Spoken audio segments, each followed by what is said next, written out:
if you are creating something, you know, in your garret that nobody is prepared to perform or publish, in a kind of tree falling in the forest with nobody hears it kind of way, perhaps you're not actually creating it. So all the art and the literature that we know about and that we, you know, put such, you know, think of as the great resources of our culture, they have been produced hand in hand with an economic world of some sort or another. It's quite evident that through the comic period of Shakespeare's writing in the 1590s, he looks at the actors he has at his disposal, and he has a couple of young men who can play sort of young, slightly adolescent-y women, and he writes parts for them. So that's why we get comic heroines like Viola and Olivia in Twelfth Night, or Rosalind and Celia in As You Like It. But it's also really clear that by about 1605-6, Shakespeare's company has somehow acquired a male actor who can carry extraordinary, mature female roles.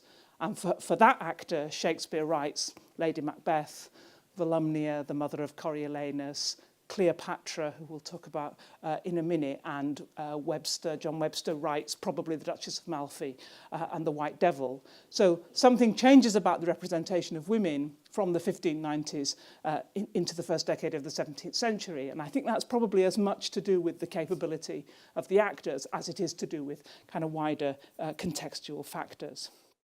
The development of costume, which began perhaps as a kind of second-hand clothes business in a way. We've got some evidence that sort of last year's fashions or 10 years ago's fashions might be sold to the playhouse for them to clothe up their plays. That starts to get replaced quite quickly with a very active industry of seamstresses, wig makers, general kinds of theatrical costumiers around the theatre district.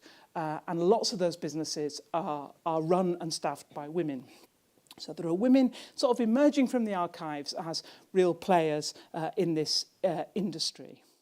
If you're a woman who went to a playhouse like this, you were kind of no better than you should be. And that you might actually, if that's a phrase, that's quite an English phrase, that's to say your own virtue was under suspicion because you were in this male-dominated sort of public marketplace kind of environment. And in fact, most of the references to women as spectators in the outdoor theatre suspect that the women who go there are prostitutes looking for customers, so that they're part of the entertainment industry even if they're not on stage. Again, that may not be true, but it's certainly, it's the current kind of, it's the current stereotype about them. So outdoor theatres, I think, have a majority of male spectators. They're seen as part of an entertainment district on the outskirts of London's city walls, which also includes brothels and gaming and bear baiting and other pursuits which are almost certainly very heavily male-dominated. They're male group dominated. But by 1616, there's a huge, but by this period, there's a lot of commentary about women going to plays.